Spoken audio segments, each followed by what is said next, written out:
Class 11th हम लोगों ने अभी लेटेस्ट चैप्टर नंबर 2 कंप्लीट किया था और आज हम लोगों का चैप्टर नंबर 3 चलेगा। तो आइए देखते हैं चैप्टर नंबर 3 जिसका नाम है त्रिकोणमितीय फलन।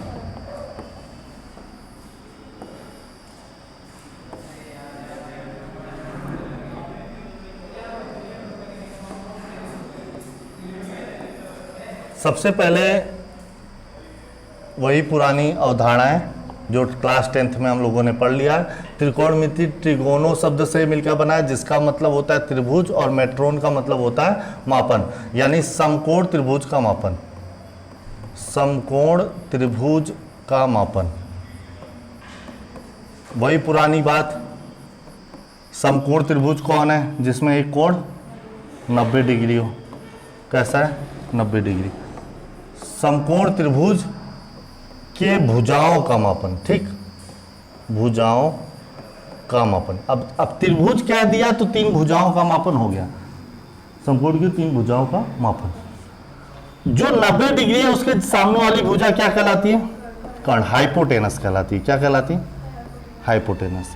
जो 90 डिग्री है उसमें एक अतिरिक्त अगर मैं थीटा कोण मान लूं, 90 तो फिक्स है, तो एक कोण मुझे क्या करना होगा? मानना पड़ेगा। ये हमने माना, क्या कोण?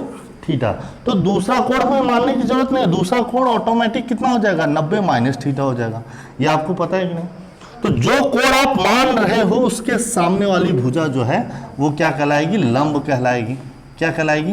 लंब, परपेंडिकुलर। और जो तीसरी भुजा बची हुई है वो हमारी आधार कहलाएगी। डिफिनीशन ये है, डिफिनीशन ये है, एक समकोण त्रिभुज है, उसमें कोई कोण मानेंगे, कोण के सामने वाली भुजा लंब होगी, सबसे बड़ी भुजा कर्ण होगी और तीसरी जो भुजा बची हुई है वो क्या होगी? आधार यानी कि बेस होगी। ठीक है। अब कोण क्या है उसके बारे में यहाँ पे एक्सप्लेनेशन दिया गया है। इसके अतिरिक्त आपको कोणों के मापन में ये सब सारी चीज़ें यहाँ पे थ्योरेटिकल है, पीडीएफ में आपको मिल जाएगी। कौन कौन से कोण का मापन किस विधि से किया जाता है? तो षष्टिक पद्धति से, सतिक पद्धति से और वृत्तीय पद्धति से। तो सटिक पद्धति क्या है, वृत्तीय पद्धति क्या है, किस प्रकार से, पूरी थ्योरेटिकल क्लासेस इसमें दी गई हैं। हम लोगों को टारगेट यह भी रखना है कुल मिलाकर कि हमारा जो है सिलेबस समय से पूरा हो जाए। इसके लिए आपको ये सारी थ्योरी घर पे आराम से पढ़ लेना होगा। कार्तीय समतल में मूल बिंदु ओ को मूल बिंदु यहाँ से O मान लेंगे और त्रिज्या R और यहाँ से कोण बना लेंगे। अब आपका जो कोण है वो चाप बटा त्रिज्या बनेगा। अच्छा ये बताइए, कोण बराबर चाप बटा त्रिज्या, चाप बटा त्रिज्या, ये आप पॉइंट याद रखेंगे। एक चीज यहां पे रखेंगे, कोण के मात्रक। कोण के कितने मात्रक हैं? एक मात्रक है डिग्री और एक मात्रक है रेडियन। ध्यान देना, इसको पाई से प्रदर्शित करते हैं और इसको डिग्री से। और यहाँ पे एक चीज कि 1 पाई बराबर 180 डिग्री। कितना? 1 पाई बराबर कितना होता? भाई मात्रक पढ़ रहे हैं तो उनका आपस में रिलेशन भी होगा। तो 1 पाई बराबर 180 डिग्री। और एक और चीज यहां रखना, पाई की वैल्यू 22/7 भी होती है या 3.14 भी होती है, ये भी ध्यान रखना।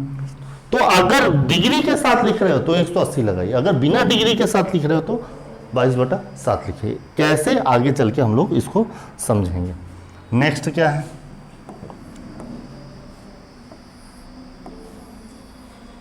आपको यहाँ पे भी कुछ थ्योरी दी गई है, इसको भी आराम से पढ़ लीजिएगा, पॉज कर करके भी पढ़ सकते हैं। अब यहाँ पे है इकाई वृत्तियों की सहायता से त्रिकोणमितीय फलनों की परिभाषा। तो परिभाषा भी आप लोग आराम से शुद्धता के साथ पढ़ लीजिएगा। ये सारी टॉपिक हम लोगों का जो टारगेट है मैथ में, पूरी की गर्मी की छुट्टी में पूरा मैथ खत्म करना है। एक कॉपी हमको बना लेनी है, एक कॉपी और पूरा मैथ खत्म।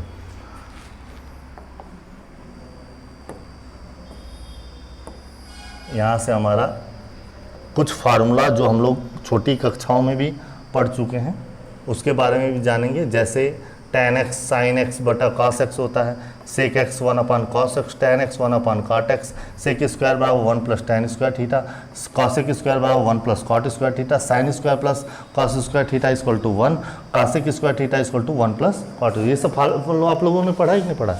पढ़ लीजिएगा। चलिए नेक्स्ट आपका क्या है?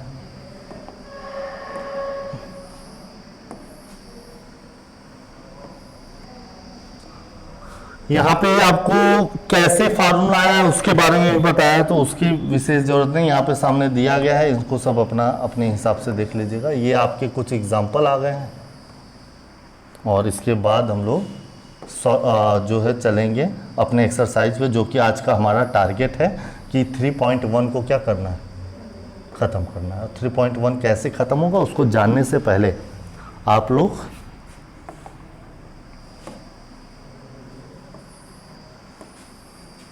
कुछ डिटेल जानकारियां मैं जो है देने वाला हूं, ठीक?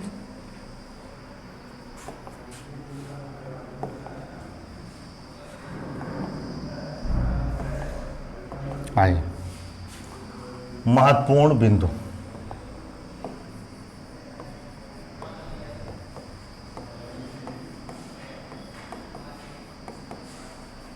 सवाल कैसा पूछा जाएगा? पहला, डिग्री को रेडियन में बदलें। नहीं बदल पाओगे, दिक्कत हो जाएगी, गड़बड़ हो जाएगा। डिग्री को रेडियन में बदले, पहला टॉपिक। और उसके बाद रेडियन को डिग्री में बदले, ये दूसरा टॉपिक है, ठीक है? इसको बड़े ध्यान से और अच्छे से समझना।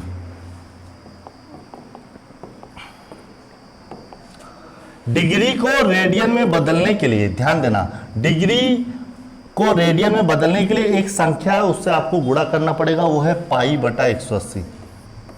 पाई बटा 180 से गुणा आप कर दीजिए, डिग्री आपका क्या हो जाएगा, रेडियन में बदल जाएगा। सीधी, और कुछ नहीं करना। जैसे अगले सवाल में ये क्या है, हमें पूछ रहा है 25 डिग्री को बदलिए, तो 25 गुणे पाई बटा 180 कर दीजिए।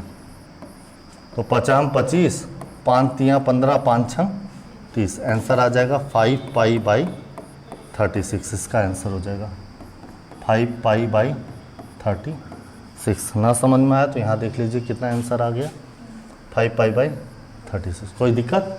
कुछ नहीं करना, बहुत ही आसान है।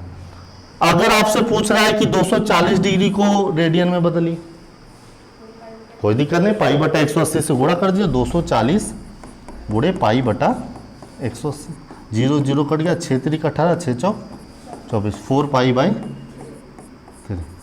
आपसे किसी ने पूछा कि 520 को बदलिए, गुणा कर दीजिए, तो नहीं आएगा क्या? अच्छा 520 है, तब तो नहीं है, मैं तो 18 या 54 डायरेक्ट 3 बार में काट दूं, लेकिन 520 नहीं है, 540 नहीं है, 520 है।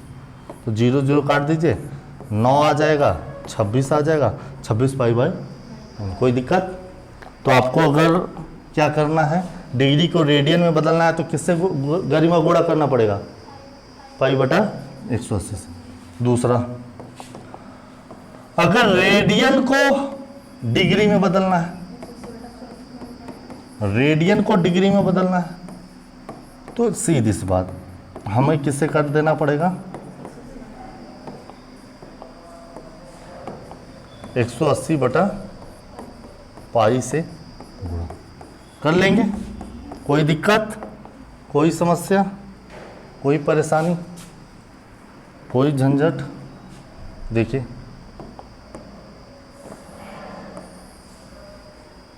देखिए जैसे ये सवाल उठाता हूं मैं, 5 पाई बाई, बोलिए, और किसमें बदलना है? डिग्री। क्या कर दें? अच्छा मैं आपको दिमाग देता हूं, अगर पाई ऊपर है तो नीचे पाई उससे गुणा होना चाहिए, 180 बटा पाई, पाई पाई कैंसिल, 3 6 18, 6 5 30, 300 डिग्री। बोलो हाँ या ना? कोई दिक्कत, कोई समस्या? कोई दिक्कत नहीं होगी। सारे सवालों को हमको अच्छे से समझना है। तो अगर हमको क्या कह रहा है कि रेडियन को डिग्री में बदलने के लिए 180 बटा पाई से क्या करना है? गुणा करना है, कोई दिक्कत है नहीं। इसके बाद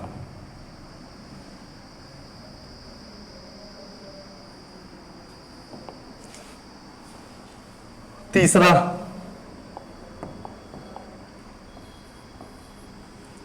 तीसरा क्या है, ये मान लो ये तो एक टॉपिक हो गई।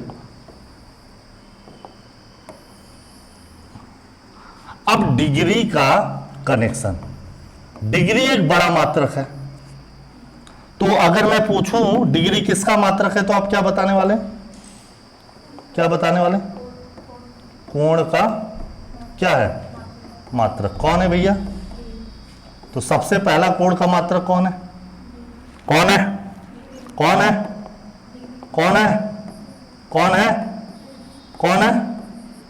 सबसे बड़ा मात्रक कौन है? रेडियन के बाद कौन है? डिग्री के बाद कौन है? मिनट। मिनट के बाद कौन है? सेकेंड। कोई दिक्कत, कोई समस्या है ना? अब यहां ध्यान देना, रेडियन को डिग्री में बदलना है तो पाई बटा 180 से गुणा, है ना? और रेडियन से ही संख्या भी आती है, यह भी ध्यान देना। अगर आपको रेडियन को डिग्री में नहीं बदलना है, रेडियन को किस में बदलना है? संख्या में बदलना है। ये अलग कॉन्सेप्ट है, पूरा कॉन्सेप्ट आपको समझना है, हर एक चीज। रेडियन को डिग्री में बदले, डिग्री को मिनट में, मिनट को सेकेंड में। अगर मैं आपसे पूछूं कि 1 डिग्री बराबर कितना मिनट, तो आप बताइए 60 मिनट। और आपसे मैं पूछूं कि 1 मिनट बराबर कितना सेकेंड, तो आप बताइए कितना सेकेंड? 60 सेकेंड। अब मैं आपसे इसी से संदर्भ में पूछूं 1 डिग्री में कितने सेकेंड, कितना? 3600। कितना सेकेंड? कह दो नहीं आया सर, कह दीजिए नहीं आया, नहीं समझ में आया सर। कैसे 3600 सेकेंड कैसे होगा? 60 गुणे 60, 3600 तुम्हारे लिए भाई 3600, ठीक है? ठीक, तो 60 गुणे 60 कितना? 3600 सेकेंड। 1 डिग्री में 60 मिनट, 1 मिनट में 60 सेकेंड, 1 डिग्री में 3600 सेकेंड। अगर मैं आपसे पूछूं कि डिग्री का सिंबल क्या है तो आप बताएंगे, और इसकी लिमिट कहां तक है? 180 तक। कहां तक है? इसकी लिमिट आप 180 तक रखिए। अगर 180 क्रॉस कर रहा है तो उसको रेडियन में चेंज कर दीजिए। जैसे 180 डिग्री लिख दो या 1 पाई लिख दो, कोई दिक्कत नहीं। 180 से कम लिखना है तो भाई डिग्री में लिख दीजिए। तो इसकी लिमिट कहां तक है? 180। 180 के बाद क्या हो जाएगा? रेडियन में चेंज हो जाएगा। अच्छा, 180 के बाद मिनट आएगा जो कि डॉट। अब इसकी लिमिट कहां तक है? 60 तक है, तो यही हो जाएगा हमारा 60 मिनट। तो ऐसे 180 डिग्री 60 मिनट कभी नहीं लिख सकते, 180 डिग्री भी नहीं लिख सकते, 60 मिनट भी नहीं लिख सकते, और डबल डैश होता है सेकंड, 60 सेकंड भी नहीं लिख सकते। ये लिखना ही गलत है। कि अगर मैं आपसे पूछूं, आपको 1 डिग्री लेना है, आपका स्टॉप वॉच शुरू हो गया 1 डिग्री, उसके बाद 2 डिग्री, उसके बाद 60 डिग्री, उसके बाद बहुत 80 डिग्री, बहुत 100 डिग्री, उसके बाद 140 डिग्री, उसके बाद भी 170 डिग्री, उसके बाद 179। अब जैसे 179 डिग्री जाएगा तो आप इसको 180 डिग्री नहीं लिखेंगे, ये क्या हो जाएगा? 1 पाई। ये नहीं लिखोगे, क्या हो जाएगा? 1 पाई हो जाएगा। क्लियर है ना?